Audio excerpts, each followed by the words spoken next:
The Young Australian Christian Writer Award is given annually for an unpublished manuscript by an Australian under the age of 30. Let's hear from this year's finalists. Wayne, why do you think God took him? I asked, rolling the mixture of dough in my hands. Wayne swallowed his mouthful of raw dough before answering. I don't have all the answers, Bella. I'm just not that smart. In spite of your straight A's? Don't forget I got that B in spelling one time, Wayne answered, swallowing a mouthful of sultanas he'd somehow managed to sneak in. What? Spelling is easy. Oh, get out. Not for me, it isn't. So what's your weak spot then? Maths. C's are average, I replied, splitting the dough into 3 parts. Wayne reached for the salt shaker. Whoa, not salt, sugar. Wayne smiled in apology. It's challenging. Finding salt rather than sugar? I interrupted. Funny. But no, he reached for one of my now formed biscuits, but was warned off by my wooden spoon. It's challenging. I think the trials we go through now are preparing us for the future. He paused before adding, but I could be wrong. Wrong? I protested, grinning broadly. What are you talking about? Remember all those A's you get? Apparently I am an above average student. What an achievement. But seriously, Bella, this is God we're talking about here. Only He knows why your dad is no longer here with us. Christ builds his church with tender hand, from every tribe and tongue and land, one faith within, one aim before, one way, one path, one life, one door, one race to run from birth to death, one spirit and one quickening breath, one verdict then, one promise now, one Lord to whom all souls will bow. Christ builds with sinners led to light, once doomed to hell, now to unite. Still flawed and still to often fail, yet Christ shall make his church prevail. She found Faith sitting on the floor of the bathroom, a large wooden box on her lap, her face drained of colour. With the limited storage in the apartment, the unused bathtub was the only space big enough to contain the box. The lid was secured shut by a latch, but the pane of glass set in its middle revealed the contents within. Zoe's wings fluttered inside the box, beating weakly against their confines. Faith raised her head. I thought you were just hiding them with your hair, like before.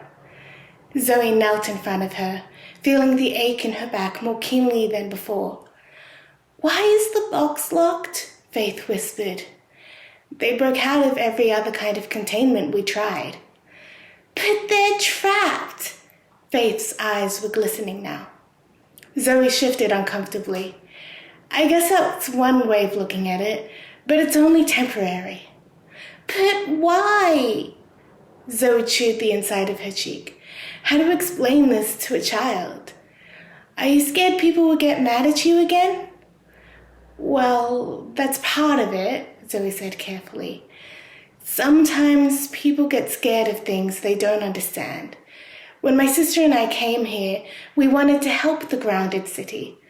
But there are a lot of people who don't want us here. So I removed my wings so that I look more normal.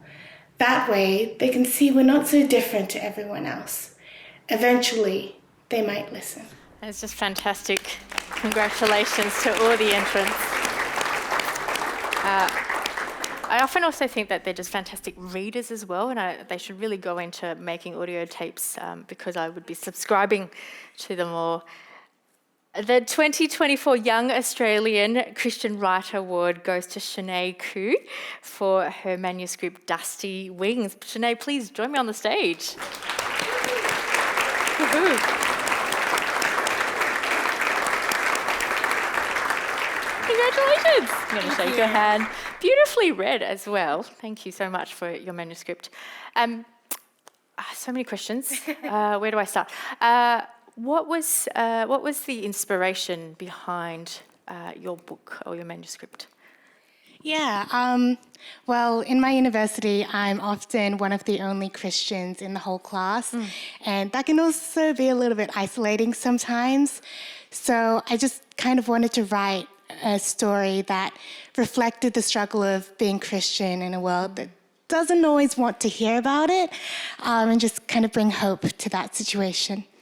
Fantastic. And there's characters in your story, they're called Winged and Grounded, is that right? Yes. Yep. Tell me a bit more about them.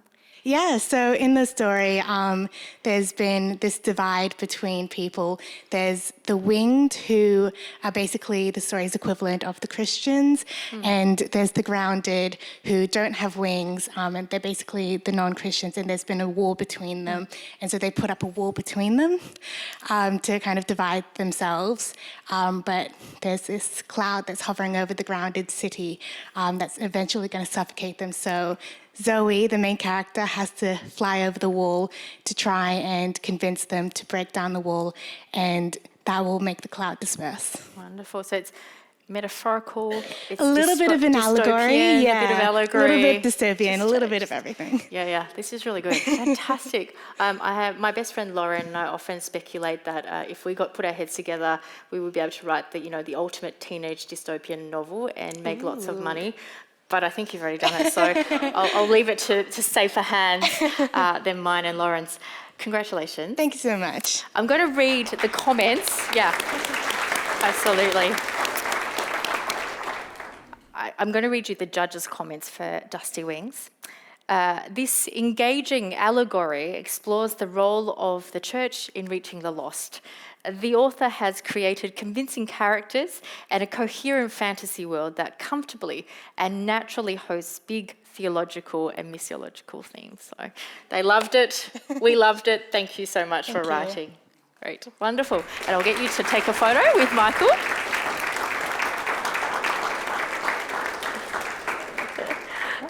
Thank you so much for all our entrants into the Young Australian Christian Writers Award. It's always a courageous job and hard work putting your ideas on paper, so we're very, very grateful. And if you're under the age of 30, please let me encourage you to submit a manuscript next year.